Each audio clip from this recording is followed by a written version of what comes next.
Hi, and welcome to the Unhinged History Podcast, the podcast where two compulsive nut jobs just want to eat chocolate and tell each other history stories.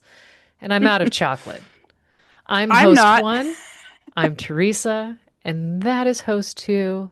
That is, I have chocolate, and I am Angie. And I will interrupt her today. and I thank goodness because I've had one of those days where I've taken my brain, wrung it out, tried to fill it with knowledge it does not contain, and pushed it sideways. And here we are. And now it's sitting in the corner crying while she's carrying on. And you know what? I realized you took the entire episode last time and I teased you with a great, a recent Yeah, great, a you modern sure great. did. You You ready for sure me to did. start? Huh? Did you know that last time was our 150th episode? It was. Mm-hmm. Look at us I mean, go. it feels right to be mid for 150, I think. I kind of wish I could have done this for 150, but here we go. This is the Great Butter Hey, and Cheese Fire of 1991. fondue? I mean, close enough, but this was suggested. This is one of those great things about being on TikTok. A user named PandaHime07, they suggested this to me. And so I'm going to tell you about, like my sources. I'm going to go start there. Wisconsin State That's a Farmer, good spot. right? The Great Butter and Cheese Farmer of 19, nope. The Great Butter and Cheese Fire of 1991 by John Onken. Madison Metropolitan Sewer District. They have an article titled Butter River Cleaning Up Madison's Largest Commercial Fire by Amy Stager. Wait, Those so are you the have a sewer district as a source, and I get yelled at for the one time I had Reddit as a source? Okay, but here's the deal. They have great information that I trust because they're the authority on the subject. Okay, fair. Oh, I'm glad you haven't. You damn well should, because I'm going to fight you for it. Well, to be fair, the one I used Reddit on a source for has no other sources. I know. I mean, look, So, I'm going to give you hell to give you hell. I don't know if you know this you do about you. me, but if I just like am super quiet in the corner, check for breathing. I did say your brain's in the corner crying earlier. But here I am still running that mouth. At least you're consistent. I damn straight. So journey with me. May 3rd, 1991. We're in Madison, Wisconsin. There's a four-alarm fire that's broken out at the CSW facility on Cottage Road. It's near Highway 51 for those playing nearby. And apparently, this, Not you, Vermont. yeah, dude, this is after a forklift experienced a battery malfunction. I'm sorry. A forklift experienced a battery malfunction, is that what you said? Hmm. Okay. Okay. Now, I didn't know this, but I'm sure you're well aware. I mean, I'm sure you look this up all the time. CSW is the one of the largest providers of temperature-controlled warehouse storage in Wisconsin. And the Shocking? Madison, No, I didn't know no. that. I mean, Yeah. look, I wouldn't be surprised if you're like, you know what? We vacation there. at the at the refrigeration warehouse in Wisconsin. Nice We take our summers Airbnb. there. Yeah, we rent an RV, take it all the way across country, sit in the parking lot for a week, marvel at the engineering. I can assure you, if you ever hear about me being in an RV, it's not me, and I've been taken against my will. Can assure you of that. These are your safe words. We're RVing No across the RV. country. How amazing. Police, I'm going to need you to get a lock on this location. Facts. All right. Well, here's what might tempt you. This location had more than 10 million pounds of government surplus butter, luncheon meat, cheese, and food products for Oscar Mayer's Swiss Colony and many other food processing facilities from around the state. Government cheese.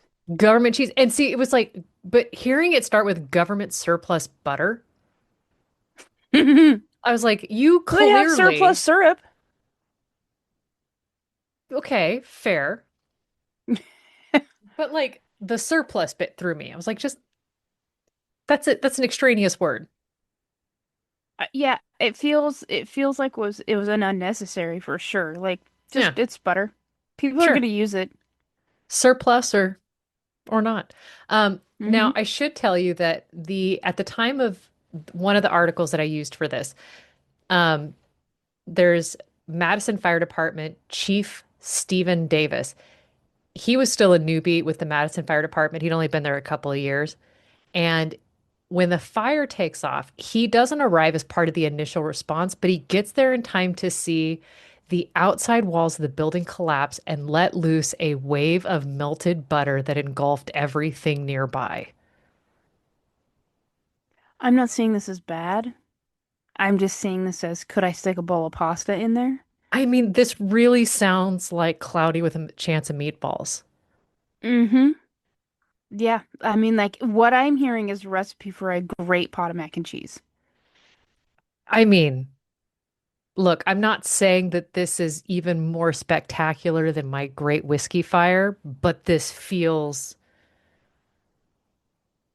At least nobody's gonna die drinking the river. Well, actually, I take that I back. mean, I'm sure we're you can we're not OD on even butter. very far in the story yet, Angie. How dare you? Sorry. Sorry. Now, if somebody dies, you're going to feel guilty. I'm gonna feel so bad. I'm gonna have to write him a sorry card. It would be random 40 years later to get a condolences card from somebody. It's like Hallmark didn't make this card, so I had to break out the crayons.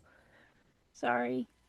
Now, um, Fire Chief Stephen Davis says that he saw a river of butter, which cracks me up so much.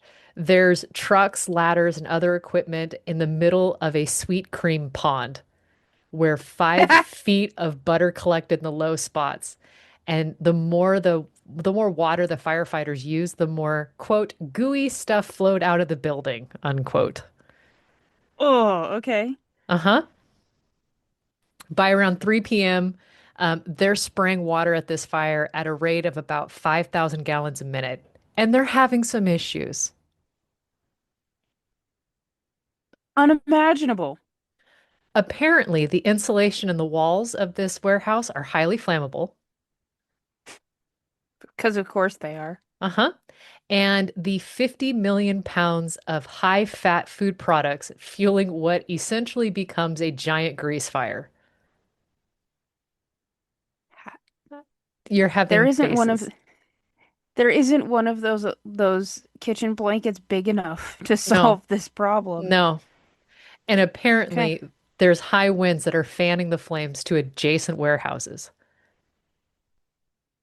So this could be like a chocolate meltdown also. Yeah, it depends on what's in that next building. Yeah, okay, I'm here for it. Is it piano storage? Is it cacao? Like, is it coconut butter? What are we playing with, you know? Yeah, I'm here for it.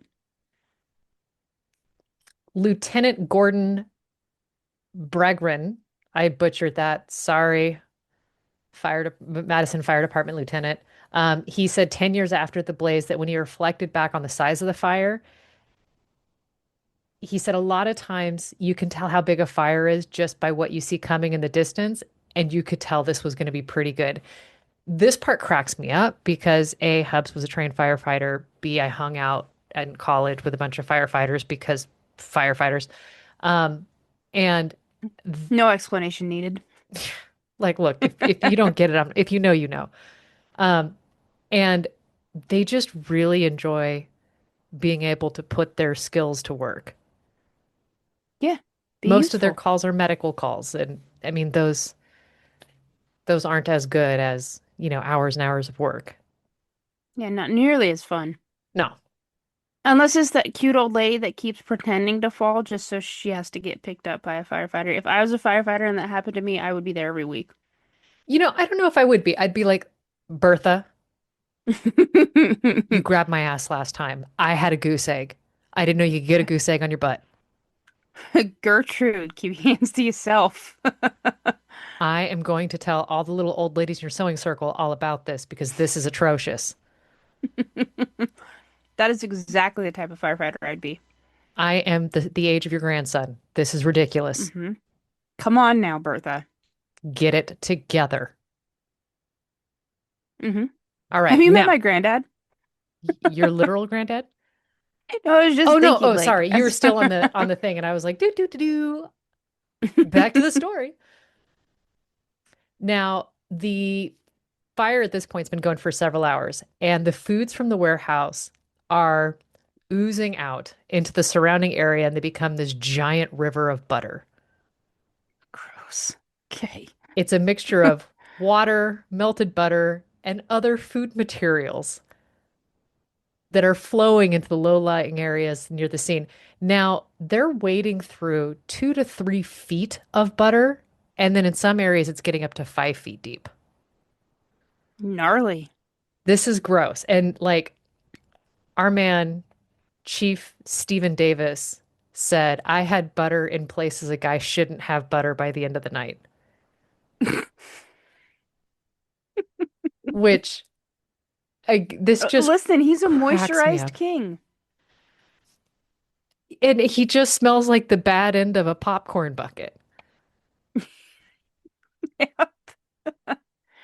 Now, at one point while he's battling the blaze, our moisturized king is sent to the roof of the adjacent building where he and a few others are focusing the hose on this fire for about 8 hours. Oh, They are in okay. it to win it, okay? He finally comes down from the roof at 5:30 a.m. the next day. Good Lord. Okay. Like I didn't think they brought that much water. I, I'm still stuck on the fact that I can picture him, he's marinating in butter. Like, just throw some garlic Oh, in there. could you Like, his feet had to just mm, yeah. thoughts and feelings. Mm-hmm. The next day, he and his team, they attempt to move the hose line further between two of the buildings, and he steps off a loading dock into what he thought was solid ground, but found himself chest deep in melted butter.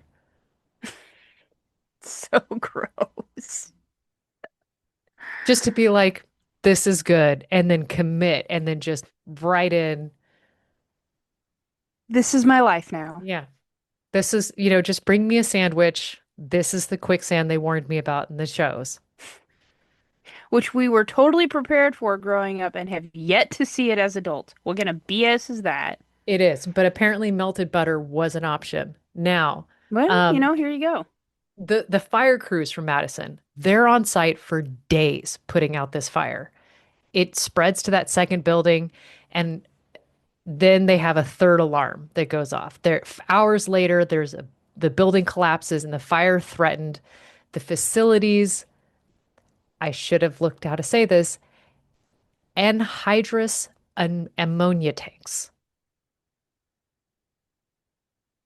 Is Now, this, oh my gosh, is this the science tanks that keep things from coagulating?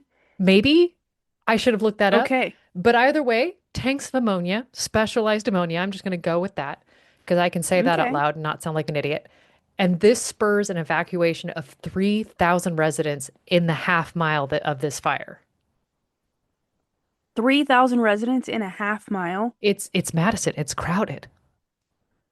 Okay, you know what? In my mind, I was picturing this like a cute little town. I didn't even make the connection that we're okay. We're Sorry, in a carry major on. city. Yeah. Yeah, nope. I was imagining Bodunk, Sonora, but in No, Wisconsin, and no. you're not going to see 3,000 people for miles. Yeah, you might get everybody together at a parade. That happens. Right. Now, during this fire, you've got the butter, you've got the food project or products. They're discharged into this large concrete lined storm water channel that's adjacent to this factory or warehouse. And this channel drains directly into Lake Monona.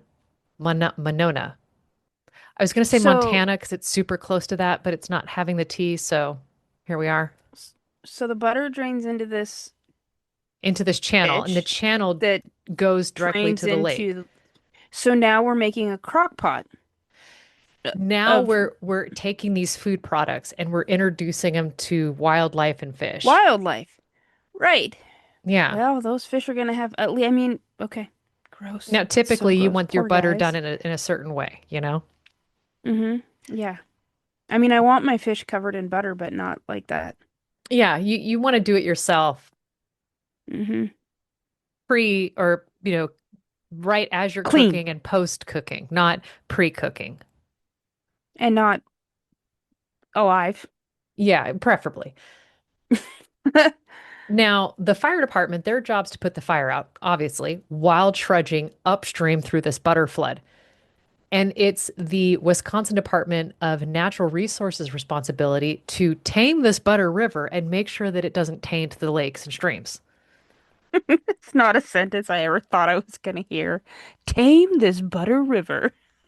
Look, I am here for you. This story is the gift that keeps giving. I am equally delighted and disgusted at the same time. Well done. You know what? It doesn't have missing legs, but it has a butter. Which feels right for a Teresa story. If it I doesn't have a mean, missing body part, butter's probably involved. I've done the butter crimes. I've My butter stinketh. the bad butter rebellion. Yeah. Like I'm You I'm have a okay with theme. this. I'm Good for you. I surprising as it may be. Now, So the I'm so sorry. I'm trying so hard to get it together. don't please. This only enlivens everything. The city of Madison and the Department of Natural Resources, they use dirt or fill dirt to create dams in the channel to prevent this oil-rich liquid from reaching the lake, which seems logical to me. And this is happening as because this is 1991, crowds of onlookers, TV cameras, and everybody are watching the activities, and the water level behind the dam continued to rise and to threaten to overtop the dams. I hope Wikimedia Commons has a solid news broadcast on this that we can watch. Emergency worker Kent Kruger said in a 1991 interview, 6 stories of butter melted and started flowing into the streets and sewers. We had to take an end loader and put sand on the burning butter. Okay, a few minutes ago, when I said there is not a kitchen blanket big enough to solve this problem, my first thought was, I wonder if the next building over is full of flour and we can throw that at it. I don't think you want to throw flour on top of a fire. I'm pretty sure that too is flammable.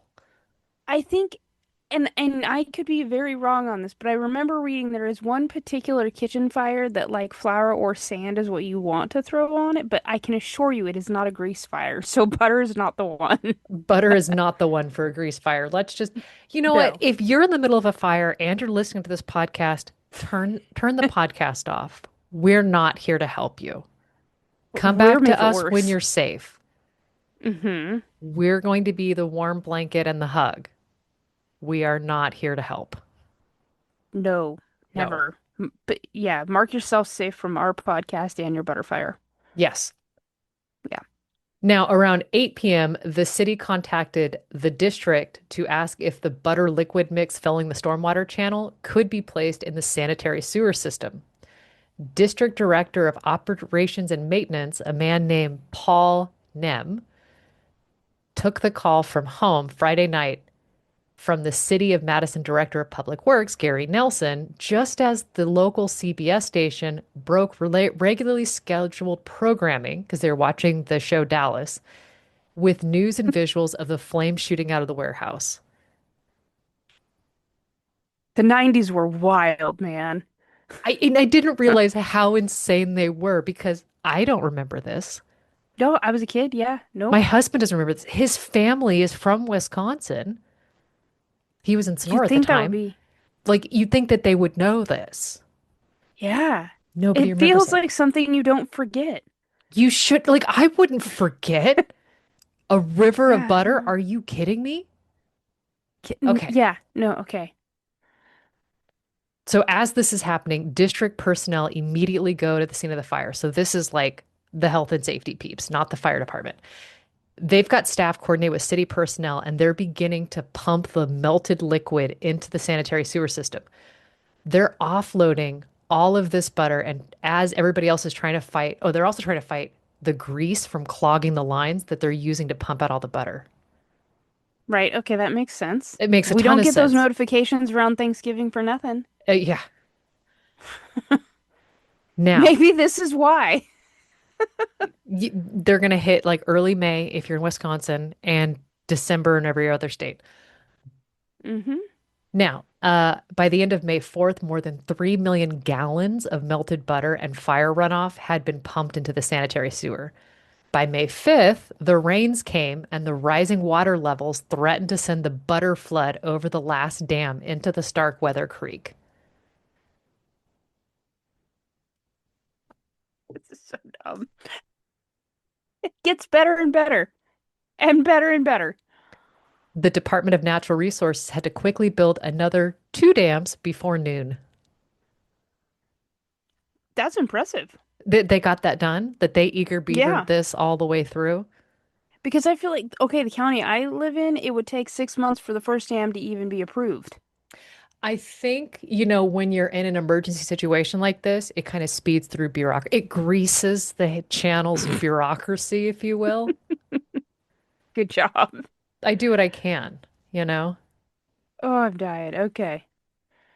By May 6th, another 11 million gallons had been pumped into the sanitary sewer. Gross. The fire's now under control, but something had to be done about all the congealed butter that had accumulated in the two ponds. Just light it on fire in the pond. Oh, I guess that doesn't work. Okay. Yeah, you're trying to just come up with additional ecological disasters. Yeah, my initial thought was if you light it on fire in the pond where it's at, like to be processed, that would solve the problem, but that's how we got here in the first place. So That is never yep. mind. So the DNR, the Department of Natural Resources, they said the US Department of Agriculture brought in salvage contractors to remove the food waste. The few following weeks are dedicated to cleaning up. Huge piles of meat and rubble are being hauled off to the Dane County landfill, staying ahead of rain and heat that re-melted the congealed butter as they gradually pumped the butter out of the two containment ponds. That's so gross. According to the state's DNR records, the fire resulted in the release of 1,000 pounds of that ammonia mixture, 5,000 pounds of food products, including hams, hot dogs, bakery items, and cranberries. The Okay. cranberries, they snuck in there. Yeah, they sure did. Didn't see that one coming. You know, you gotta get your healthy food too. Yeah, you got to just sneak it in there. There were 12,500 tons of dairy products, mostly butter and cheese. And the archive estimates the losses at 7.5 million in property damages and 70 million in contents. So their surplus is in the negative now. Yeah, it's no longer a surplus. Shucks. The fire could not be contained, and that blaze took 8 days to put completely out. That is insane. Yep. Now, it after 2 weeks after that fire broke out, the Department of Natural Resources said efforts to clear the spoiling meat products and to keep the melted butter out of the waterways was a success. Well, that's good. We found Yeah. some success. Now, they said that they'd been monitoring the waterways, and very few fish died after the fire. And they say that this is remarkable because this Butter River was so substantial, it appeared so quickly, and the crews had barely any time to assemble the materials and build embankments. Shocking. The sign outside of that facility that has this polar bear, that remains. And the cleanup cost approximately, just over $500,000. And this was largely covered by CSW and a grant from the USDA. And in their attempt to clean up all the butter, the fire department is forced to throw away nearly all of the firefighter gear that was used. Okay, I was gonna ask. How did you get that out of their uniforms? I think you give up. Just Yeah, step one, give up. just Davis, chuck it. Chuck it in the bin. We don't need it yeah. anymore. Well, there's something else that just here's something, and this is something that got Hubs. This made him feel gross. Davis is still new to the job at this point. He got stuck with steam cleaning the hoses that weren't completely destroyed by the butter immersion. And he Gross. described the cumulative effect as a rotten smell, one that lasted for years and years at the fire station. There is no amount of bleach that can get that out then, huh? Apparently, Gross. the CSW warehouse has been rebuilt, and any trace of the once mighty Butter River that once flowed through the area has vanished. I hope at no point while you were writing these notes you expected me to take any part of this story serious. Nobody died, That's a bonus. right? That's a real bonus. Yeah. But that is the story of the Madison Butter Fire, or the I Great Butter Fire of 91. would like to know if it implies there was like a great butter fire of 1643. Unclear, but we have a recent great, so this is a win. A win is a And it's win, Angie. a win is a win, and it is an absurd win. It could have been the great anything. And here you are working the great butter fire. I couldn't be more impressed. You're welcome. Yeah. I don't know where my notes are. You're like, I am so flabbergasted that I refuse My to look. my flabbers have been gasted. Um, hmm Oh, okay, I got him. I got him. I did know You where my big notes tease. I are. don't know where my notes are. Oh, they're right here. I thought that I was gonna have to open another tab, but I didn't. They were right there. Um, you'd be shocked to learn that I have a World War II story, Oh, wow. Look at you. but I bet you'd be more shocked to learn that my last World War II story was all the way back in September. I think This enough time has passed for me to be back on my crap this again. feels weird. I know I had to look. Like for the Carry on. two of us who can't get off on who just we cannot leave this well enough alone. Like I'm actually looking and yeah, no, you're right. This feels weird. Fix Doesn't it. it? Fix I it. will trust I'm gonna fix it. Um, this story smacked me in the face, and I am so delighted to share it with you. Have you ever heard about the time a coconut saved JFK's life? Yes, but I have not retained the details. Like I've Oh, heard those weird bits. fabulous. Um, so my sources are an article from The Hill by Barbara A. Perry from 22.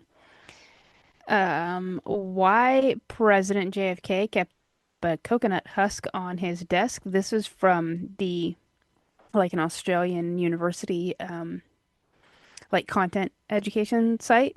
Okay. The Harvard Crimson. Harvard coaches recall Kennedy as a frail and mediocre athlete.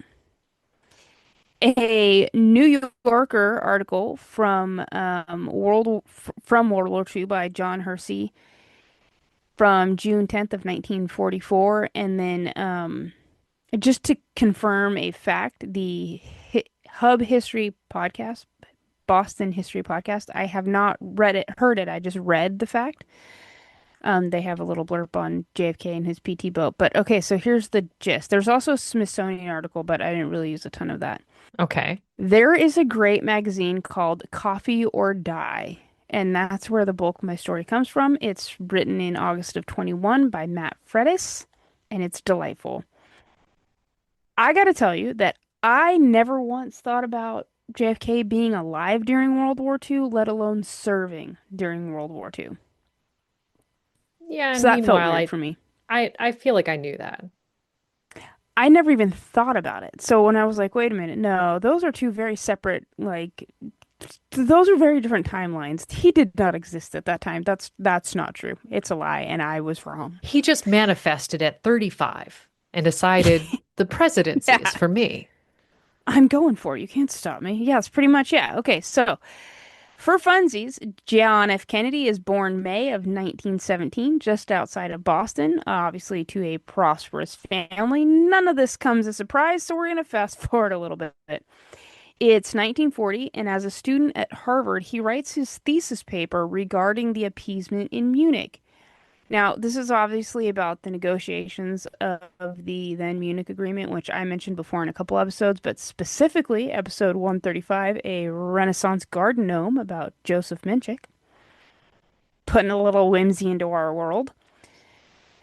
Kennedy's thesis paper, with the help of his father and a few other men, becomes the book called Why England Slept, which I was like, whoa, that's cool. I didn't know that was a thing either. Because why would I? I didn't even know he was alive during World War One. Never thought about or during World War Two. Never even thought about it. So here we are. It is worth mentioning that Kennedy Sr. was the U.S. ambassador to the United Kingdom from 38 to 40, Yep. and he supports then Prime Minister Neville Chamberlain's policy of appeasement. This stance doesn't go over well for him and proves disastrous for the rest of his political goals to the point of him being removed as the ambassador. JFK would go against the support for the appeasement, especially since he had personally witnessed the Luftwaffe's early bombings of Britain. In fact, proceeds from the 80,000 copies sold, the ones that sold in the UK went to the city of Plymouth to help rebuild after the bombings, which I think is a really cool fact. That is cool. The proceeds from the US sales bought Kennedy a Buick convertible. You know, Yeah. man of two worlds, I suppose. Um, That's a very kind way to put it. yeah, right. Okay, so Kennedy at this point, he's a young man and he is believing more and more that there needs to be an Anglo-American alliance to fight against the Reich, and he becomes increasingly more supportive of US intervention in World War II. Now, I think it's really interesting that while him and his dad do not agree on this at all, his dad fully supports his stance on it and helps him get the book, like his thesis turned into a book, which I thought that was a pretty cool, like, dad move, right? Now, You got to tell me he Kennedy, had to be like, this line, are you really sure about this line? This line's a bit hard oh, stance. I'm 100% sure that's how it went. But I do think it is at least we get a little glimpse at their relationship there, right? Like I don't have to agree with you, but I'm going to help you succeed. Now, Kennedy plans. Did you just? No, I mean, I was pointing at you like, you got it. And then I was like, you got quiet? Oh, Are you breaking up? Are you still there? I know. I thought you were telling me like, hold on a second. No. Sorry. Okay. Now, Kennedy, he plans to attend Yale Law School when he's done with Harvard, but he cancels those plans when it becomes all the more clear that the Americans are going to enter the war.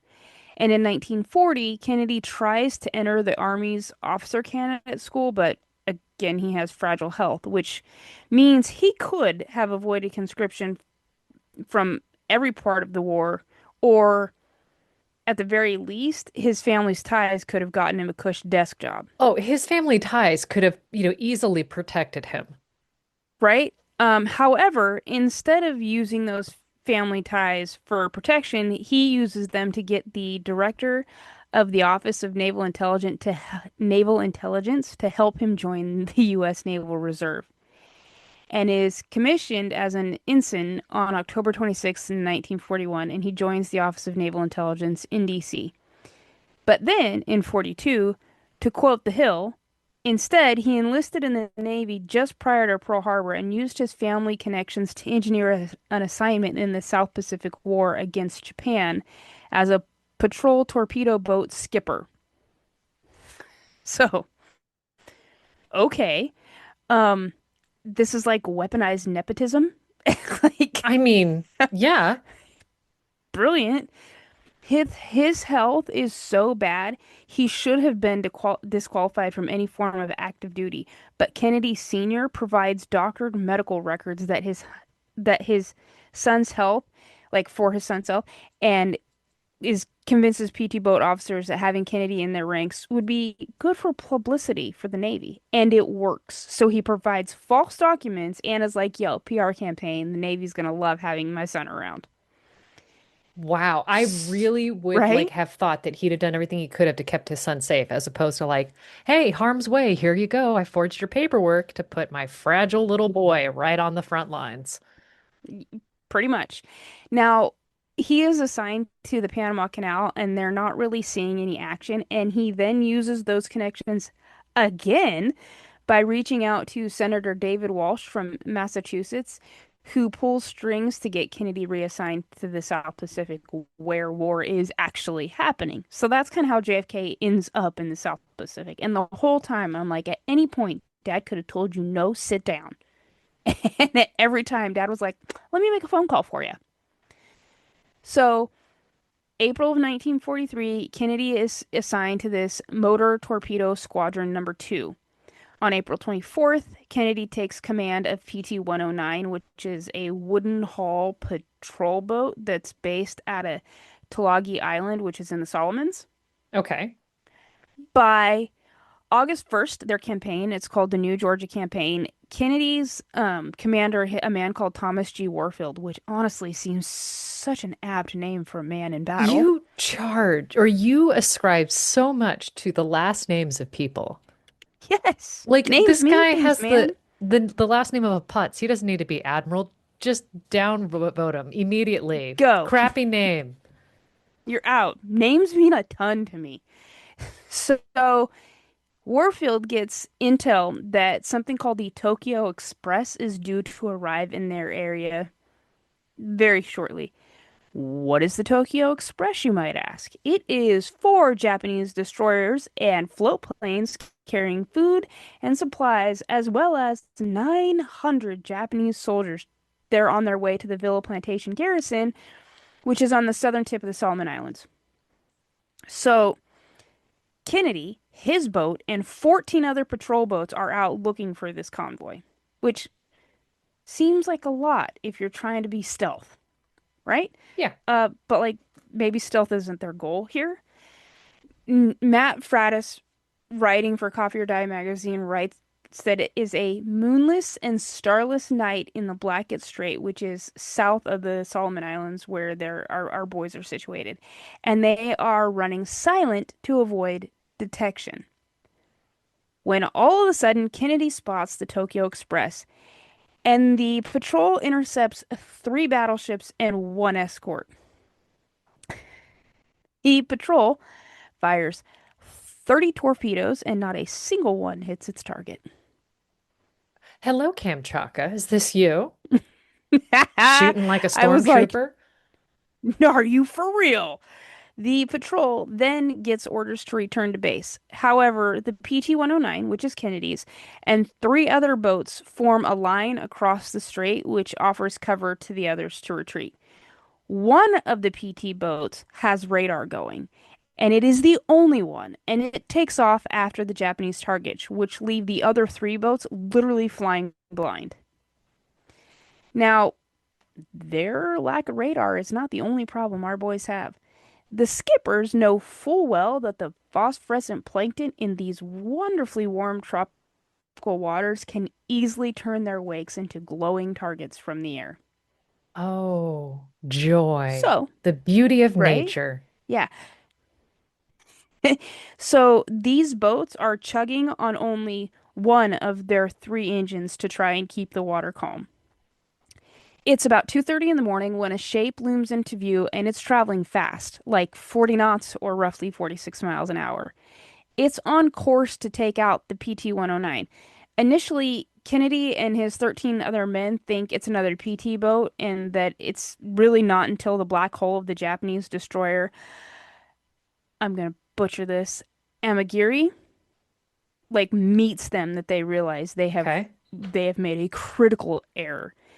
Kennedy tries his best to swing the PT-109 right and hopes that he'll be able to bring the torpedoes in line to make a shot, but there's not enough time. And in roughly 10 seconds, the Japanese destroyer rams the PT boat literally in half because it's got a wooden hull. Yeah. which is Oh. not great. Kennedy is thrown off his feet and just misses being a part of the very damaged cockpit. Two of his sailors are killed instantly, and the rest are, of course, left like flailing in the water, right? The Japanese boat just steams away, and it is so much bigger than the PT boat that its wake alone puts out the flames of the PT 109. Like, that's Oh. a massive wake. How Yeah. the hell you weren't able to tell the boats apart baffles my brain. But anyway, Kennedy and five of his men are clinging to like this little floating section of their boat, and he immediately starts calling out for the rest of the survivors. He gets like six replies.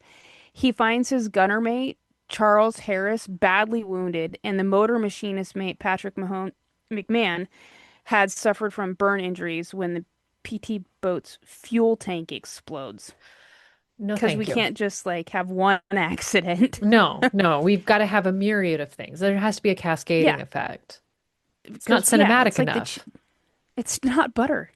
I mean, look, the butter It's has to try to kick off the ammonia tanks, which needs us to evacuate the residents who are being the looky-loos. exactly. So they're only about 100 yards from what remains of their boat, but it takes Kennedy 3 hours to rescue the two men in the dark because it's dark. Yeah, Once everyone is collected, a brief discussion is held about what to do next. Kennedy said later, quote, "There's nothing in the book about a situation like this. A lot of you men have families and some of you have children. What do you want to do? I have nothing to lose." A decision is made that all 11 of the survivors would leave the wreck and sinking boat and swim to an island that's just about 3.5 miles away. just a You measly, know, just uh, says the man just a who's measly little allergic to jaunt, cardio. pretty much. This island, it is called Plum Island, but fun fact, this is an absolutely manageable feat for Kennedy as he had been on Harvard's swim team. Oh, okay, so that he could do. Yeah. Now, while he wasn't as top notch as some of the other swimmers, he was on the freshman team that Harvard considered to be their best ever. And evidently, like beating Yale is a big deal. So, like swimming, he's got that. He can do that. But like other sports, absolutely not. And he's frail and he can't breathe and all the things, right? But the But there's dude's a another fish, is problem. what you're hearing. Yeah. Um, McMahon can't swim, and I'm assuming that's because of his injuries. So Kennedy takes McMahon's belt or like the belt from his life jacket. It's described different ways in different sources, and sticks it between his teeth and tows him all 3.5 miles. So he's swimming for himself and for another guy And with a basically being Fido holding this man's belt in his teeth. yeah, yeah. Wild, right? My mouth hurts already. And I'm not Dude, holding another man's life in my mouth. literally. Two of the others also couldn't swim, but they were either pushed or pulled along by those that could on like bits of wreckage, right? Um, Kennedy, he arrives to the island first, but he is, of course, exhausted. So McMahon is able to help him get to shore, like they work together to get to shore. But don't worry, they're not done swimming because they get a bit spooked when they see a Japanese barge go by, and it's decided that Kennedy's going to swim down to Ferguson Passage, which is supposed to be a place that's frequented by the American PT boats. To get there, he has to cross coral reefs, which like and whatnot. And after, I don't know, another hour or so of swimming, he realizes their rescue's not coming. Like not tonight anyways. So he swims like he's making the swim back, and this that swim alone almost takes him out. Because you have to figure he's been in the water now for like 7 or 8 hours plus Yeah. swimming, right? And he hasn't So swam like this since the his swim freshman back, year.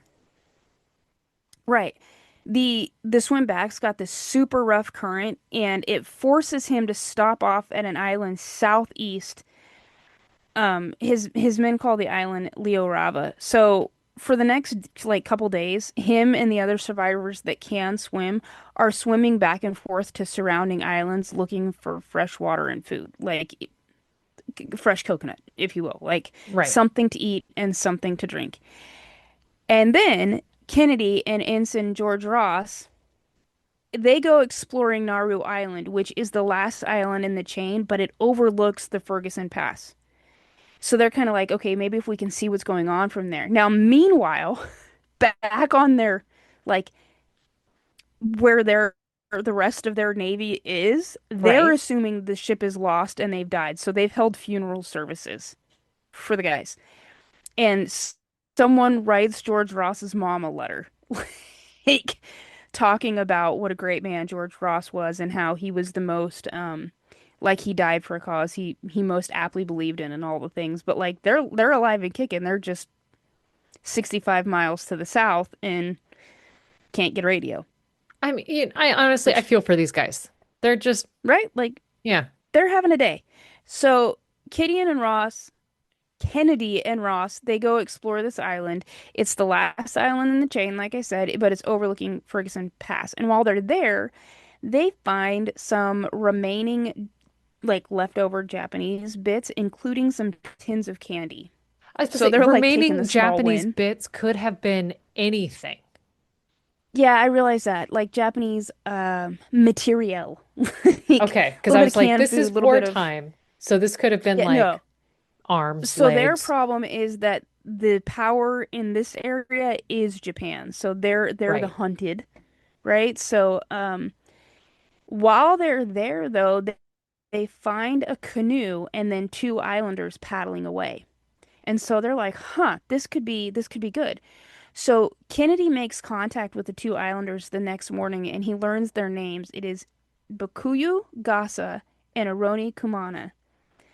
Hopefully I pronounced their names right. I have been working so hard at that. And they just happen to be part of the Islander Coast Watchers that works with the Allies, Oh, hey. right?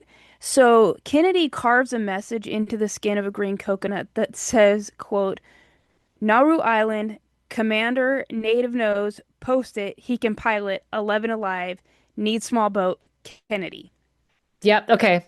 And I remember this. Okay. I'm with you. right?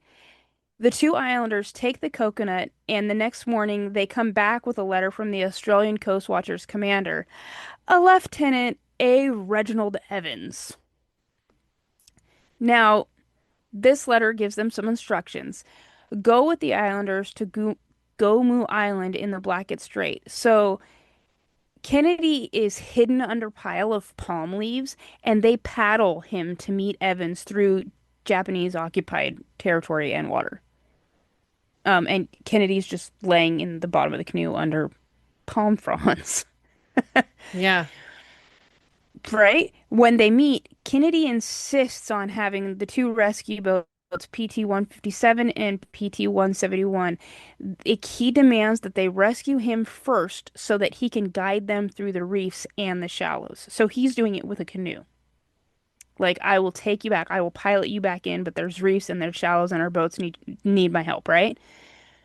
So on August 7th, Kennedy signaled to the other boats with three shots from his revolver and a fourth from his rifle, which seems like a little much. I feel like they would have seen eventually that he was there.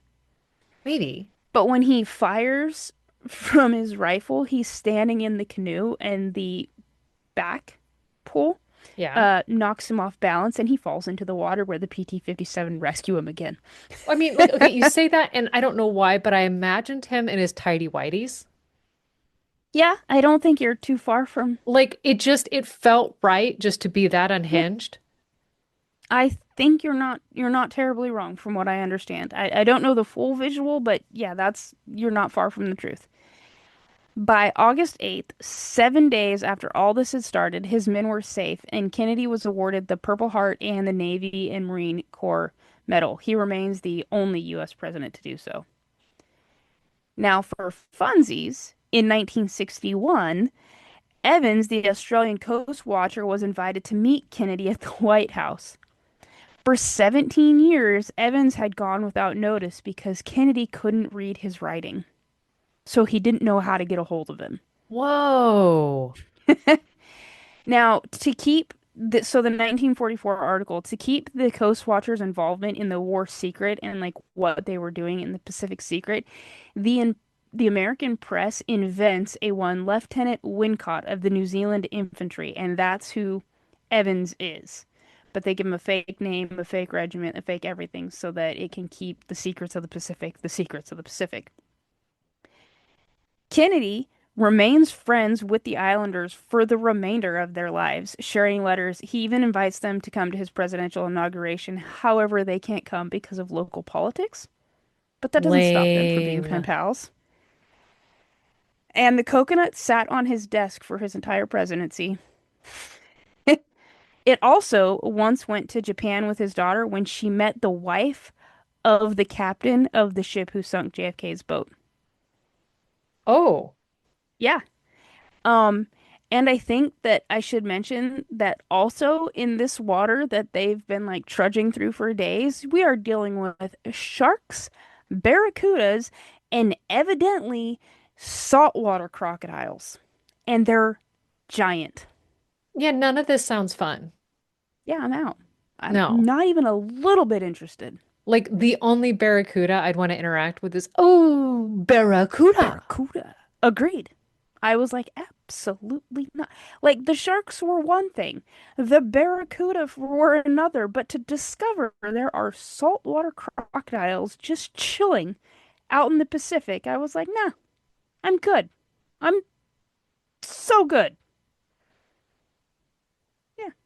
But they survived. They made it out. They made it back. George Ross's mother was delighted, I'm sure, to find out her son did not perish. Yeah. Now, there are those that believe all of this was Kennedy's fault and could have been avoided, and he shouldn't have been awarded the Purple Heart, but he did, in fact, display great bravery and great leadership. So, Okay. there you I are. think the moment you have enough gravitas, enough celebrity to your name, anything you do is going to be torn apart left, right, center. Oh, for sure. For sure. Right. And I And never want to Daddy be Dearest had president already because of helped that. him. Yeah. Yeah, same. Like, Yeah. Right. So Daddy Dearest had helped him to this point, so there's those that argue that he also lobbied to ensure he was awarded these medals.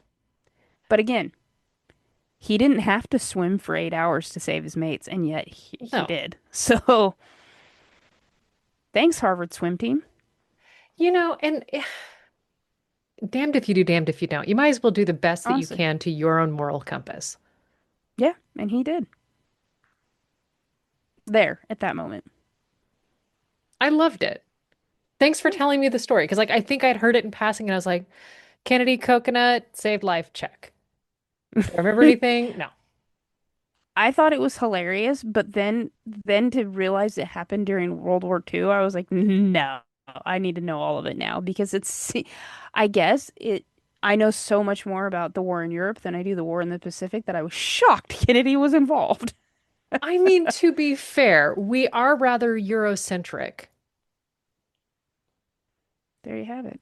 It also hit me like a ton of bricks this morning on my drive to work. I was thinking about it. Um, we left the fate of the human race in the hands of 20 somethings, and it is no wonder all the world-saving movies are teenagers. I mean, but that's war. Because once you're old enough to realize you don't want to be Yeah, cannon fodder, you don't feel the desire to rush into yeah, you the find front somebody else's lines. kids. Yeah, there you have it.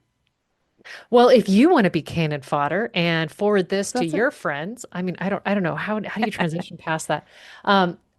Honestly, we the if you are If you rating love us, butter, if you are reviewing, if you are sharing, like subscribing to this podcast, that does help us. And so that does help our listenership. So, share this with somebody else who is into butter and coconuts, but doesn't think this is a cooking podcast. Don't lie. We're not here for lies. And on that note, we are not goodbye. here to offer you recipes. No, no, no, Goodbye. no. Yeah, goodbye.